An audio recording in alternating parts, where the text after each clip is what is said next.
Subject anthropology किया और किया है आपने बीटेक? Yes sir. बीटेक में क्या कौन सा सर बीटेक में कंप्यूटर साइंस में इंजीनियरिंग है।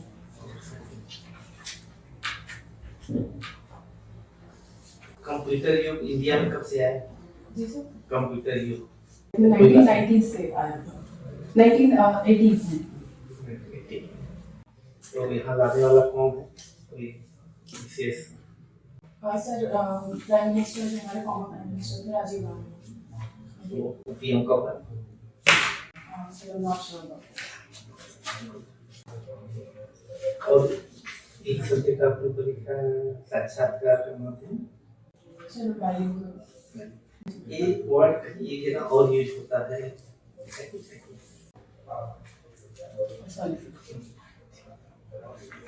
आप बीटेक किए और after completing BTech you want, आप जो है एक एडमिनिस्ट्रेटर बनना चाहते हैं। जी हाँ, तो बता सकते हैं क्यों आप बीटेक फर्दर इंजीनियरिंग में अपना कैरियर ना बना के करियर जो आप यहाँ पे एडमिनिस्ट्रेटर सर्विस क्यों चूज किया आपने? सर जब मैंने 12th पास किया था तो उस वक्त सिविल सर्विस के फाइल नहीं था। फिर मैंने बीटेक ज्वाइन किया प्रोफेशनली और इसके साथ एम्प्लॉयबिलिटी एक फैक्टर था जिसकी वजह से मैंने बीटेक ज्वाइन किया था। बट जब मैंने इंजीनियरिंग की तो मुझे अपनी कैपेबिलिटीज, अपनी स्ट्रेंथ, वीकनेस पता चली, तो सिविल सर्विस मुझे एक ऐसा ऑप्शन लगा जिसमें मैं अपने इंटरेस्ट को यूटिलाइज कर सकती हूँ, अपना स्ट्रेंथ यूटिलाइज कर सकती हूँ। क्या क्या आपने अपने स्ट्रेंथ में क्या पाया? सर मेरी स्ट्रेंथ में सिविल सर्विसेज में जो भी है, जैसे सोसाइटी के प्रति मेरे काम करने का एक रुचि था कि मैं कुछ ऐसा करूँ जो लोगों के लाइफ पे इम्पैक्ट हो। तो ये एक चीज़ मुझे बहुत अट्रैक्ट किया जिसकी वजह से मैंने फिर सिविल सर्विसेज ऑप्ट किया। एज एन इंजीनियर जो है आप जी ये काम कर सकते थे। ये जरूरी नहीं कि सारे एडमिनिस्ट्रेटर इंजीनियर्स डैम बनाते हैं, इंजीनियर्स रोड्स बनाते हैं, रोड्स का भी बहुत यूज आता है, डैम्स के भी बहुत अपने फायदे हैं। तो फिर भी जो है आप जो है एडमिनिस्ट्रेटर बन के ही आप सोशल सर्विस कर पाएंगे कि आप कैसे सर्विस? सर बिल्कुल, इंजीनियर्स का भी अपना रोल है, वो भी देश में अपना कॉन्ट्रीब्यूशन देते हैं। बट जहाँ तक मेरा सवाल है, मैंने बीटेक कंप्यूटर साइंस से किया है, तो मैं भी किसी एमएनसी में ज्वाइन करके कंट्रीब्यूट कर सकती थी, ऐप डेवलप कर सकती थी, साइबर सिक्योरिटी के फील्ड में काम कर सकती थी। बट मैंने सिविल सर्विस से चूज किया क्योंकि सर यहाँ पे मैं काम के अलावा यहाँ पे एक पावर मिलती है, पावर के साथ रिस्पॉन्सिबिलिटी आती है। तो मुझे ये चाहिए था कि मैं चेंज ना, मैं तो पावर इसमें इसलिए जो कर रहे हैं कि ये बन जाए कि गाड़ी मिलेगी लेके घूमेंगे। नहीं सर, पावर का मतलब हमेशा गाड़ी और मेरे टर्म्स में नहीं है। मेरे ख्याल से पावर का मतलब अगर आपके साथ पावर आ रहा है तो आपके साथ एक रिस्पॉन्सिबिलिटी भी है, जिम्मेदारी है कि आप पावर का सही इस्तेमाल करें। तो ये पावर नेगेटिव नहीं है। इसमें जितने पद भरे हैं सभी के पे स्केल क्या है, मालूम कुछ है क्या? सर आई थिंक 5400 है सभी ग्रेड। सभी के बीएससी का भी है, बीपीआरओ का भी है। तो बीपीआरओ सोशल वर्क नहीं करता, क्या एसडीएम उसके वर्क में क्या कर रहा है? सर एसडीएम का वर्क है वो काफी ब्रॉड है, लाइक वो कई सारे फील्ड्स में काम करता है। वही डीपीआर का है वो पंचायत रिलेटेड वर्क ज्यादा है। क्या ब्रॉडनेस है एसडीएम में? सर एसडीएम का जो मूल काम है वो डेवलपमेंट है, डेवलपमेंट से रिलेटेड है, लॉ एंड ऑर्डर मेंटेन करना है, पॉलिसीज का इम्प्लीमेंटेशन है, ये सब है। हमको तो समझ में आता है कि मूल अंतर यही है कि एसडीएम को गाड़ी मिलती है सर ये और किसी सर्विस में नीचे डीएसपी को है, दो को है जी, और किसी को नहीं है, और नीचे सर वाले गाड़ी गाड़ी मिलना है वो तो अलग से बॉक्स है, बट वो मेरा मेन मोटो नहीं है कि मुझे गाड़ी चाहिए, बंगलो चाहिए। नहीं। आप नहीं बिल्कुल जो आज यूजुअल देखा जा रहा है ना, यूजुअल एक देखा जा रहा है जी कि गाड़ी मिल गई तो हो सकता है साइड डिस्ट्रिक्ट में 12 घंटे में है, शाम को लखनऊ आ गए, और 2 ही महीना शाम को लखनऊ आ गए, बरेली में लखनऊ आ गए जी आगरा के आसपास फिर मुझे हुआ था तो आगरा चले गए जी। सर मेरा मतलब ये तो कॉस्ट है एडिशनल जो मिलते हैं, क्योंकि जरूरत है लाइक क्योंकि आप इतने बड़े लेवल पे काम कर रहे हो। आपने आप अपना नॉलेज जी जो है एडमिनिस्ट्रेशन में कैसे यूज करें? सर ग्रेजुएशन ग्रेजुएशन सर मैंने कंप्यूटर साइंस में बीटेक किया है, तो आज के ज़माने में देखा जाए कंटेम्प्रेरी टाइम्स में तो कंप्यूटर साइंस का हर फील्ड में यूज़ है, from maintaining government websites to defending country from the cyber warfare, हर जगह कंप्यूटर का यूज़ है। तो इस बिग डेटा के एरा में, आर्टिफिशियल इंटेलिजेंस के एरा में मुझे लगता है being a computer science engineer मैं अच्छे से टेक्निकलिटीज को समझ सकती हूँ और फिर कंट्रीब्यूट करूँगी टॉपिक। आप ई गवर्नेंस में अपना नॉलेज कैसे यूज करेंगे? सर ई गवर्नेंस मतलब हमारा होता है गवर्नमेंट की गुड्स एंड सर्विसेज को डिजिटली प्रोवाइड करना लोगों को ऑनलाइन। तो इसमें कंप्यूटर साइंस जो कि मैंने किया है, ऐप्स वगैरह डेवलप करना मुझे आता है, वेबसाइट्स वगैरह मैंने डेवलप किया है, तो मुझे लगता है मैं इसको अच्छे से समझ के लोगों तक पहुंचा पाऊंगी, इसको और स्मूथ बना सकती हूँ यूजर इंटरफेस के थ्रू, तो वो बेहतर तरीके से हो जाएगा। इसमें दो वर्ड यूज हुए, ईज ऑफ डूइंग और ईज ऑफ लिविंग। राइट। तो ईज को रिलेट करिए अपने कंप्यूटर से, ease of doing and ease of living, दो वर्ड यूज हुए। हम अपने जैसे कहते हैं सर ईज ऑफ लिविंग क्या है, ईज ऑफ डूइंग क्या है? सर ईज ऑफ डूइंग से हमारा मतलब है जैसे अगर हम कुछ करना चाहते हैं, फॉर एग्जांपल कोई बिजनेस या कोई स्टार्टअप करना चाहते हैं, तो जो लाइसेंसिंग प्रोसेस है वो इजी हो जाए। गवर्नमेंट की तरफ से जो परमिशन है या अथॉरिटी की तरफ से जो भी परमिशन रेगुलेटरी है वो हमारे लिए इजी हो जाए, फैसिलिटेशन है प्रोवाइड करने का ईज ऑफ डूइंग। जी।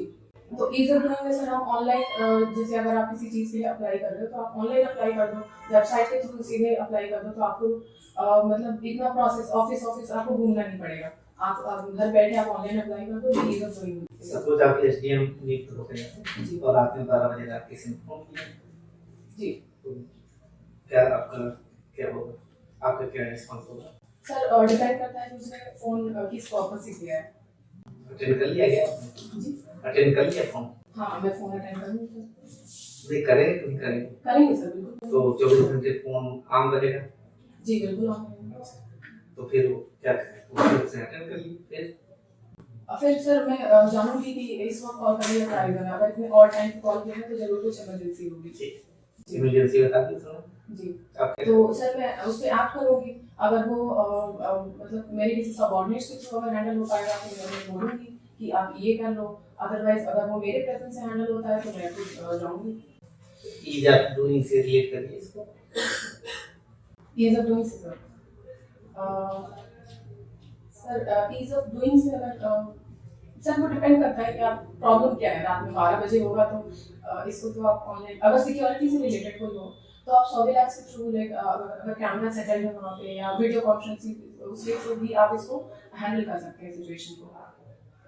तो ये ईज ऑफ डूइंग का एक पार्ट हो गया टेक्नोलॉजी का use. Ease of living, ease of living से हमारा मतलब है सर जो हमारी बेसिक एमिनिटीज है, लाइक जो लिविंग को आसान बनाए, ईज ऑफ लिविंग।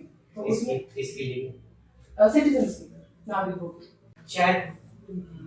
चैटबॉट आप समझते हैं? जी सर। तो रिसेंट एक चैटबॉट बहुत फेमस है, चैट जीपीटी। चैट जीपीटी क्या जानते हैं? Chat GPT sir chat GPT एक लेटेस्ट आर्टिफिशियल इंटेलिजेंस का एक प्रोडक्ट है जो ह्यूमन माइंड की तरह एक्ट कर रहा है, उसको इस तरह से बनाया गया है कि वो ह्यूमन माइंड की तरह एक्ट करे, लर्न करे, फिर वो चीज़ों को तीन प्रोसेस इसमें इन्वॉल्व होते हैं। जी। तो वो तीन प्रोसेसेस आप बता सर 3 प्रोसेसेस चैट जीपीटी में या फिर चैटबॉट जो होते हैं, जी। चैटबॉट में 3 प्रोसेसेस इन्वॉल्व होते हैं, कौन-कौन से प्रोसेसेस होते हैं? सर जहाँ तक मुझे ध्यान है लर्निंग, एनालाइजिंग और फिर आगे की चीज़ें बताना। तो एआई क्या होता है?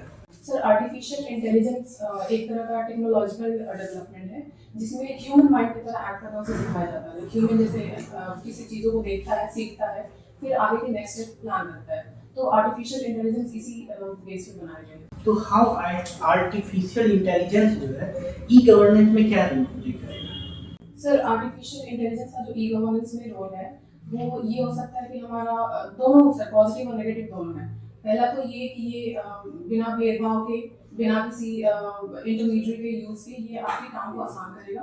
दूसरा ये है कि अगर हम आर्टिफिशियल इंटेलिजेंस अगर ऑफिस में यूज़ कर रहे हैं तो हमारा मैन पावर, ह्यूमन रिसोर्स जो है और उसका यूज़ कम हो जाएगा। यूज़ इन द सेंस कि एम्प्लॉयबिलिटी को थोड़ा सा खतरा है। एम्प्लॉयबिलिटी को थोड़ा सा खतरा एआई से जी। तो हमको अभी तो सबसे बर्निंग जो इशू है इंडिया का वो अनएम्प्लॉयमेंट है। जी। तो एआई के यूज करने से तो ये और एक्सेसरी बहुत ज़्यादा बढ़ जाएगा। सर एक तरह से कह सकते हैं कि बढ़ जाएगा, बट पूरी तरह से नहीं कह सकते बढ़ेगा, क्योंकि अगर कुछ चीज़ें हम डेवलपमेंट के या प्रोग्रेसिव चीज़ें हम इंडिया में ला रहे हैं तो उसके कुछ ना कुछ साइड इफेक्ट्स होंगे। तो यहाँ पे एम्प्लॉयबिलिटी एक तरह से जो अनएम्प्लॉयमेंट की आप बात कर रहे हैं सर, वो तो है कि डेफिनेटली उसमें है। तो हम ऐसा कुछ लाइक हम फेज वाइज में इसको एआई को इंडिया में डेवलप कर सकते हैं, जैसे हमारे एम्प्लॉयमेंट मेंटेन है। अब प्लस अगर अनएम्प्लॉयमेंट की बात कर रहे हैं तो सर हम ह्यूमन को या हमारी जो डेमोग्राफिक डिविडेंड है उसको स्किल कर सकते हैं कि वो आर्टिफिशियल इंटेलिजेंस या टेक्नोलॉजी रिलेटेड जो भी चीज़ें हैं उसको सीखे और उसके साथ कोऑपरेट करें, ना कि कम्पीट करें। अच्छा, तो कुछ करंट अफेयर्स पढ़ा है आपने? जी सर, मैं भी अपडेट हूँ। दो तीन आप इंटरनेशनल जो अभी करंट्स में चल रहे हैं और दो तीन नेशनल जी इश्यूज हैं, तो थोड़ा सा बताइए। सर इंटरनेशनल इश्यूज की बात करें तो अभी सीरिया में और टर्की में जो अर्थक्वेक आया है वो एक होता है, और उसके अलावा सर G20 की मीट हो रही है इंडिया में, वो है। और इसके अलावा सर रशिया यूक्रेन वॉर जो काफी टाइम से चल रहा है, वो एक मुद्दा है। कुछ और नया मतलब इन तीन में कि रशिया यूक्रेन का तो सर अभी पिछले हफ्ते न्यूज में था कि यूएस ने चाइना के वो अलीज्ड है कि चाइना अच्छा, के ये बीबीसी डॉक्यूमेंट्री क्या विवाद सर वो हाँ क्या बीबीसी डॉक्यूमेंट्री में सर इनकम टैक्स की एक्चुअली इनकम टैक्स के डिपार्टमेंट वहाँ पे रेड पड़ी है, तो उनका ये अलीज किया गया है बीबीसी भी, उन्होंने ट्रांसफर प्राइसिंग से रिलेटेड कुछ धोखाधड़ी की है, तो उसी के मामले में ये इशू चल रहा है। अच्छा, इधर लीगल इशू होता है, जी बिहाइंड इशू क्या है? बिहाइंड इशू क्या होता है रेट के नाम पे? सर बिहाइंड इशू कई लोग ये कह रहे हैं, अब इस पर कुछ वो नहीं है, बट कई लोग ये कह रहे हैं कि बिकॉज बीबीसी जो है वो एंटी गवर्नमेंट न्यूज ज्यादा देता है, अरे चलाई थी ठीक है, तो तुम्हारी आइडिया ठीक। तो मुझे सर जहाँ तक ये पता है कि एंटी गवर्नमेंट न्यूज है तो कई अपोजिशन खास करके तो इसलिए मीडिया को कवर करने की कोशिश की जा रही है। सही है, मतलब मीडिया को कवर अप करना एक डेमोक्रेटिक सेटअप में या इस तरीके के जो एक्शंस हैं उसको आप किस नजरिए से देखते हैं? सर अगर लीगली देखा जाए तो इनकम टैक्स की रेट ये कोई नई बात नहीं है, ये हमेशा से चलती आ रही है, और जहाँ भी मतलब डिपार्टमेंट को लगता है कि यहाँ पे धोखाधड़ी या ऐसा कुछ इश्यूज हैं तो वो अपना रेट कंडक्ट करते हैं, और अगर जब तक कुछ कंप्लीट जानकारी नहीं मिल जाती तो उसके बारे में हम कुछ कह नहीं सकते कि ये किस पर्पस से किस अच्छा, एक टर्म है उत्तर प्रदेश, उत्तम प्रदेश या श्रेष्ठ प्रदेश, आप इसको कैसे देखते हैं, या वो कौन सी संभावनाएं देखते हैं कि उत्तर प्रदेश को हम श्रेष्ठ प्रदेश की तरफ आगे ले जा सके? उत्तर प्रदेश को श्रेष्ठ प्रदेश कैसे बनाया जा सकता है? सर श्रेष्ठ प्रदेश एक ऐसा प्रदेश होगा जहाँ की जनता की जैसा कि सर ने कहा ईज ऑफ लिविंग आसान हो, जहाँ के बेसिक जो चीजें हैं जनता को मिले, एक बेसिक स्टैंडर्ड ऑफ लिविंग हो, पॉवर्टी कम हो, अनएम्प्लॉयमेंट रेट कम हो, और ग्रोथ अच्छा हो, जीडीपी ग्रोथ अच्छा हो, सोशल फैक्टर जो सोशियो कल्चरल फैक्टर्स है वो अच्छे हो, जो हमारे सोशल इंडिकेटर्स हैं वो बेहतर हो। तो उत्तर प्रदेश में सर ये सारी चीजें एक अगर प्रोग्रेसिव मोड में देखें तो ये हो रहा है, इस पे काम हो रहा है, बट अगर जमीनी तौर पे देखें तो काफी चीजें अभी भी करने को बात बचा है। कोई 5 ऐसी योजनाओं के नाम बताइए जो वर्तमान में उत्तर प्रदेश में चल रही हैं और जिसको देखकर आपको लगता है कि इन योजनाओं का अगर प्रॉपर तरीके से क्रियान्वयन हो तो हम उत्तर प्रदेश को एक अच्छे पोजीशन में, अच्छी स्थिति में ले जा सकते हैं, या जो हमारे एस्पिरेशंस हैं उन एस्पिरेशंस की फुलफिलमेंट हो सकती है। ऐसे 3-4 कुछ योजनाओं के नाम बताइए। सर एक तो कन्या सुमंगला योजना है, क्या है? जो कि फाइनेंशियल असिस्टेंस है लड़कियों के लिए, ये है। इसके अलावा सर मिशन शक्ति है जो विमेन एम्पावरमेंट और विमेन सिक्योरिटी के लिहाज से बनाया गया है, और इसके अलावा सर एग्रीकल्चर से रिलेटेड काफी चीजें हैं जो फार्मर्स इनकम को डबल करने का जो हमारा टारगेट है वो रखा गया है। कोई बता दो सर कोई डबल कमिटी से तो होगी सर सेंट्रल स्कीम्स वही हां कोई सेंट्रल स्कीम सर फसल बीमा योजना है वो है, और प्लस सिंचाई योजना है वो है एग्रीकल्चर के लिए। 26 जनवरी रिपब्लिक डे के रूप में मनाया जाता है। इस बार के रिपब्लिक डे में क्या विशिष्ट था, क्या अलग था? सर इस बार के रिपब्लिक डे में तो सबसे अच्छी बात जो मुझे लगी वो ये था कि विमेन एम्पावरमेंट को काफी अच्छे से दिखाया गया था, क्योंकि जैसे नेवी जो कंटिजेंट मार्चिंग हुई थी उसमें एक विमेन कैप्टन ने हेड किया था, प्लस जो मिनिस्ट्री ऑफ कल्चर का जो थीम था ना वो भी विमेन एम्पावरमेंट का था, तो ये क्या थीम था? विमेन एम्पावरमेंट थीम था सर। ठीक है। तो इस बार के जो 26 जनवरी का रिपब्लिक डे था, जी तो इसमें मिस्र के राष्ट्रपति को बुलाना, जी इसको आप कैसे देखते हैं? या मतलब डिप्लोमेटिक तरीके से, राजनीतिक तरीके से आप इसको कैसे? सर मिस्र जो है एक अरेबियन पेनिनसुला का एक हिस्सा है, तो ये एक डिप्लोमेटिक मूव तो था ही डेफिनेटली मिस्र के राष्ट्रपति को बुलाना। वहाँ से हमारे एक जो हमारा कॉमन चीज़ है, माइनॉरिटी, लाइक हमारी कंट्री में जो माइनॉरिटी है इस्लाम, तो उनका पीपल टू पीपल कांटेक्ट एक सॉफ्ट पावर डिप्लोमेसी की तरह से हम देख सकते हैं कि इंडिया में भी जो इस्लाम की जो पॉपुलेशन है वो अच्छा खासा है, और इजिप्ट में भी इनका पॉपुलेशन अच्छा खासा है। तो वो सर मुझे अभी इतना ही अच्छा था। ठीक है। एक टर्म है डेमोक्रेटिक रिपब्लिक, लोकतांत्रिक गणराज्य, और एक टर्म है रिपब्लिक। जी दोनों में क्या मूलभूत अंतर है, और फिर इंडिया में आप इसको कैसे देखते हैं, या हमारे यहाँ जो संवैधानिक प्रोविजंस हैं उन प्रोविजंस को कैसे आप रीड करते हैं? डेमोक्रेटिक रिपब्लिक होता है सर, रिपब्लिक जो होता है ना, रिपब्लिक उसमें एक हेड ऑफ द स्टेट होता है। हेड ऑफ द स्टेट, मतलब एक कैरेक्टरिस्टिक्स तो है कि head of head of the the state state. होता है, हाँ। और डेमोक्रेटिक रिपब्लिक में ये है कि जो हेड ऑफ द स्टेट होगा that is elected by the people. अच्छा, I have to read about democracy. Ji.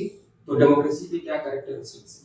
Sir, democracy में जो गवर्नमेंट होता है वो लोगों द्वारा चुना जाता है, लोगों का रिप्रेजेंटेटिव होता है और लोगों के लिए काम करता है। आप अपने अंदर 5 स्ट्रेंथ, 5 वीकनेस। सर, अगर स्ट्रेंथ की बात करें तो मैं मानती हूँ कि मेरे अंदर अडेप्टेबिलिटी बहुत अच्छी है, और टाइम मैनेजमेंट स्किल्स बहुत अच्छा है। इसके अलावा सर फ्लेक्सिबिलिटी वो बहुत सही है, प्लस मैं टीम वर्कर हूँ, तो टीम में काम करना, कोऑर्डिनेट करना, ये मुझे बहुत अच्छे से आता है। और इसके अलावा सर मैं बहुत ऑनेस्ट हूँ अपने काम को लेकर, जो भी, और मैं हार्ड वर्किंग हूँ, जो भी मुझे काम मिलेगा मैं उसको अच्छे से करूँगी। अगर वीकनेस की बात करें सर, तो कभी कभी मैं बहुत ओवर थिंक कर जाती हूँ चीज़ों को लेकर, तो कई बार वो चीज़ें हैं। और अगर दूसरी वीकनेस की बात करें तो सर मैं तो खाने में बहुत नाम को करती हूँ, मेरे घर वाले बहुत शिकायत करते हैं। और इसके अलावा सर मैं मल्टीटास्किंग हूँ, तो जिससे क्या होता है कि मेरा फोकस जो होता है बढ़ जाता है, तो किसी एक चीज़ को ना लेके मैं बहुत चीज़ों को एक साथ करने की कोशिश करता हूँ। ठीक है, आपने भी कहा कि एडेप्टेबिलिटी और फ्लेक्सिबिलिटी, जी, ये दो की क्वालिटीज हैं। जी सिविल सेवा में आप पहुंचती हैं और वहाँ पर दबाव होते हैं विभिन्न तरीके के, जी। तो क्या आपकी जो क्वालिटीज हैं, फ्लेक्सिबिलिटी, कोई दबाव है फ्लेक्सिबल होने के लिए, तो क्या वो देख रहे हैं कि वहाँ पर एडेप्टेबिलिटी की फ्लेक्सिबिलिटी आपको कमजोर करेगी, कुछ ऐसी बातों को? सर, अडेप्टेबिलिटी एक स्ट्रेंथ मैंने इसलिए कहा था क्योंकि adaptability to the different environment, to the different atmosphere, different system में, तो ये वीकनेस नहीं हो सकती सर, क्योंकि मैंने इस पर काम किया है, तो मुझे पता है कि ये मेरी एक स्ट्रेंथ है। और जैसे कि आपने प्रेशर की बात किया, तो प्रेशर में सर फ्लेक्सिबिलिटी फिर वहाँ नहीं देखी जाएगी, जो रूल है टू द रूल मुझे काम करना है, वहाँ पे फ्लेक्सिबिलिटी नहीं होगी सर। जेंडर बजटिंग के बारे में आपने सुना है? Gender parity, budgeting, gender budgeting, जी सर। उसके बारे में gender budgeting. Sir, gender budgeting अभी 4-5 साल पहले से न्यूज़ में है। जेंडर बजटिंग में क्या होता है कि आप विमेन को आप कंसिडर करते हैं, विमेन रिलेटेड स्कीम्स उन पे, मतलब ऐसा कुछ पॉलिसी या स्कीम्स ले आते हैं क्योंकि मेन के साथ उनकी पैरिटी हो, एक लेवल प्लेइंग फील्ड में प्रोवाइड करना जेंडर बजटिंग का मेन काम है। इस बार का बजट देखा? सर ये सर एक टैक्स स्लैब, जी जी जी उसके बारे में सर, अभी जो सबसे मेजर चेंज यही हुआ है कि अभी 7 लाख पर एनम जो इनकम है वहाँ तक की टैक्स कंसेशन मिलेगा। किसको मिला है? सभी को? नहीं सर, इनकम जो कमाते हैं, सैलरी। नहीं, सैलरीड है तो किनको? न्यू लोगों को, ओल्ड पेंशन जो सभी लोगों को किया गया, क्या उसके बारे में कुछ idea? Sorry sir, not very sure. What is biggest problem of India? Sir, India की जो बिगेस्ट प्रॉब्लम एक तरह से कह सकते हैं, जो मुझे लगता है वो सर पेट्रियार्कल माइंडसेट है सर। पॉपुलेशन इंडिया की क्या प्रॉब्लम है? सर पॉपुलेशन प्रॉब्लम पहले थी, अब नहीं है, क्योंकि हमारा जो टोटल फर्टिलिटी रेट है वो 2 पे आ गया है। तो आई थिंक अब हमें स्किल करने की जरूरत है, ना कि पॉपुलेशन कंट्रोल करने की। एक सड़क बनी सामने जी। और कितनी इसमें व्हीकल्स आ रहे हैं, पैदल आ जा रहे हैं लोग, और 10 साल बाद ये सड़क एबल होगी उतनी बियर करने के लिए पॉपुलेशन को। बिल्कुल होगी सर, अगर आपने अच्छे से रॉ मटेरियल्स उसमें डाला है, क्वालिटी वाइज क्वालिटी सड़क बनाई है आपने, तो बिल्कुल बियर करेगी। अच्छा सपोज ये कमरा के कितने लोग खड़े बैठ सकते हैं या खड़े हो सकते हैं, जो भी कोई नंबर दे दो। 15 15 तुमने 30-50 कह दिया, जी। 50 बाई 51 वाला आएगा कहाँ खड़ा होगा। सर दिक्कत होगी। तो तुम कहा कि वो सड़क बन गई अच्छी मटेरियल से, तो वो चाहे जितनी बियर कर ली, सर स्पेस तो होना चाहिए। सर जैसा मैंने कहा, पॉपुलेशन अभी एक इशू नहीं है, क्योंकि पॉपुलेशन काफ़ी हद तक कंट्रोल में आ गया है। तो इंडियन नेशनल मूवमेंट ये 5 महीनों का योगदान जो 5 उनका बताइए। सर यूपी की बात करें तो बेगम हजरत महल है, झांसी की रानी है लक्ष्मीबाई, उनकी जो साथ में उनके साथ जो उन्होंने लड़ा था झलकारी बाई। इसके अलावा सर सरोजनी नायडू भी हैं, और इंडियन नेशनल मूवमेंट जी। और 1857 रिपोर्ट में अब तक कुछ है कि सिर्फ सेम हमने इंडियन नेशनल मूवमेंट सर 1857 से हमारा बेसिकली मूवमेंट स्टार्ट माना जाता है।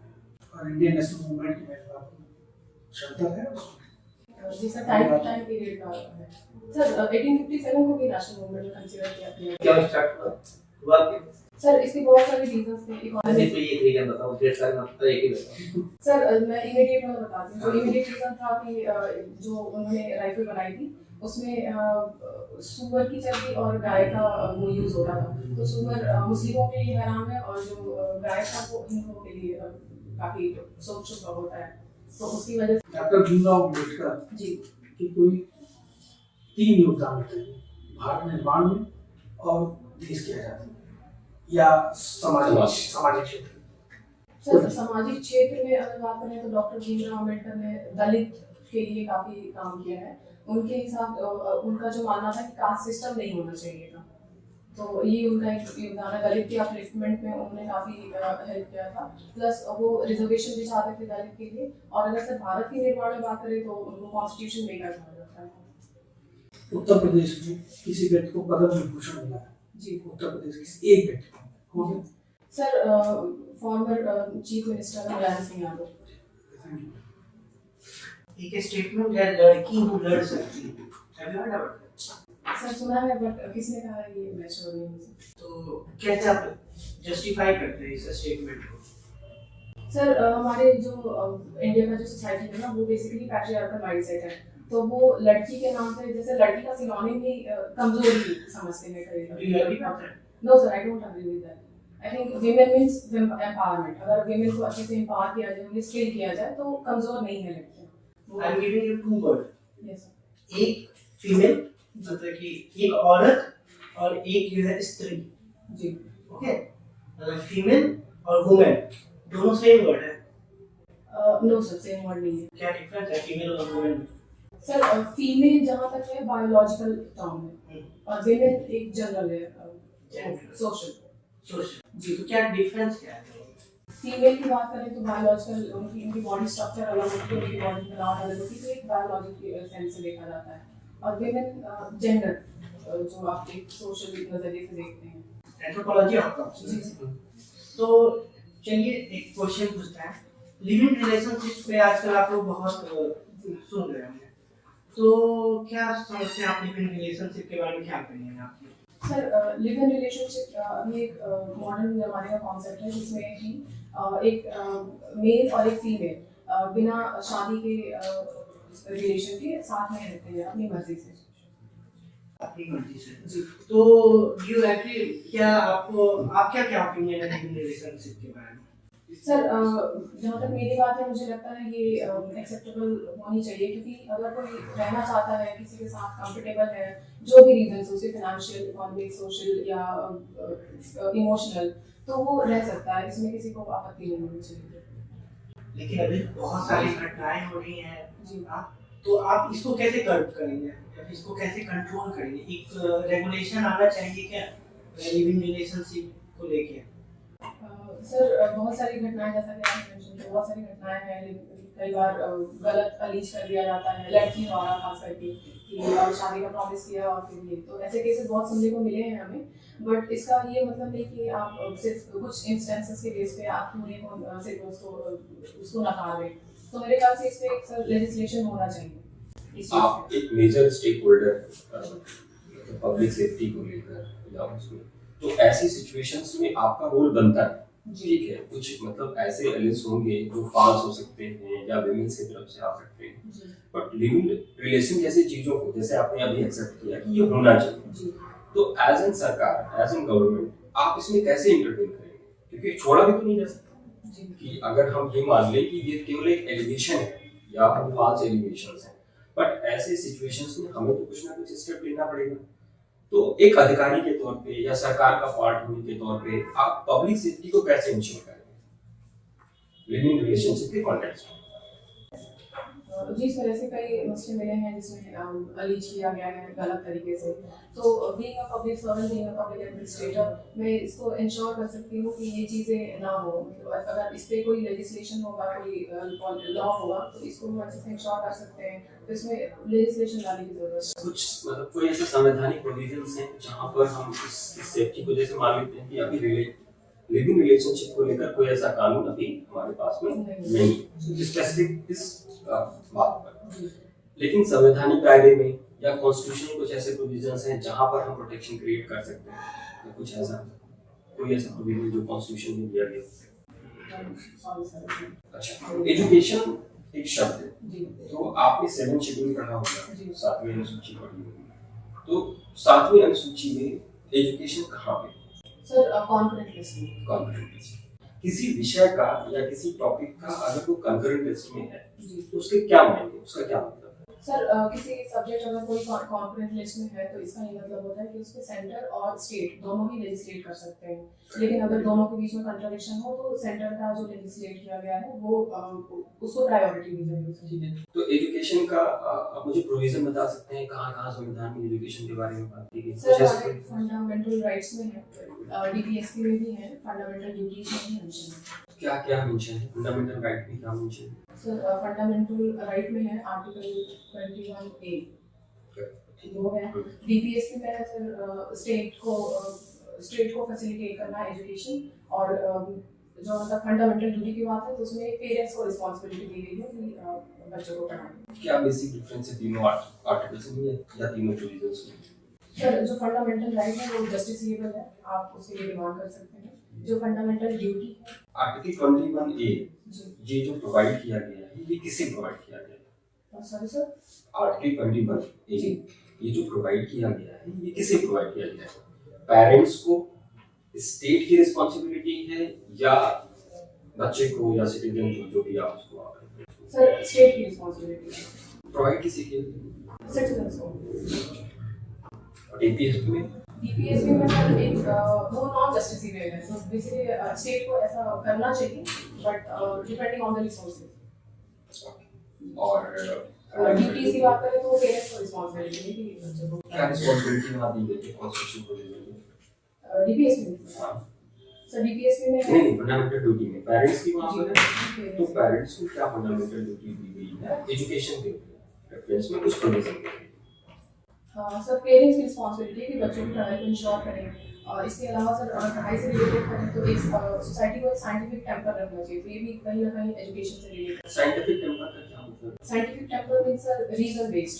आपने कहा जो आपको जब मल्टीपल टास्क मिलता है तो आप मल्टीपल टास्क में जो है उलझ जाएंगे जी। Being a women you have, आपका एक होम का भी रिस्पांसिबिलिटी होगा, और ये एज ए आप कह रहे हैं कि पैट्रियार्कियल सोसाइटी है, तो यहाँ पे जो है आपकी जो है पैट्रियार्कल सोच आप पे एक प्रेशर क्रिएट करेगा। एक होगा कि यू हैव समथिंग, आपसे एक्सपेक्टेशन की जाती है कि बीइंग एन एडमिनिस्ट्रेटर आप जो है अपने काम को भी फुलफिल करें, वहाँ पे भी आपका बहुत बिजी शेड्यूल रहेगा, तो आप दोनों को मैनेज कैसे करेंगे? सर वीकनेस मैंने कहा था मैं मल्टीटास्किंग हूँ तो उससे फोकस मेरा बढ़ जाता है, बट मैंने स्ट्रेंथ में ये भी कहा था कि सर मेरी मैनेजमेंट स्किल्स बहुत अच्छी है, तो मैं अपनी वीकनेस को अपनी स्ट्रेंथ से ओवरकम करूँगा sir. Very good. Thank you.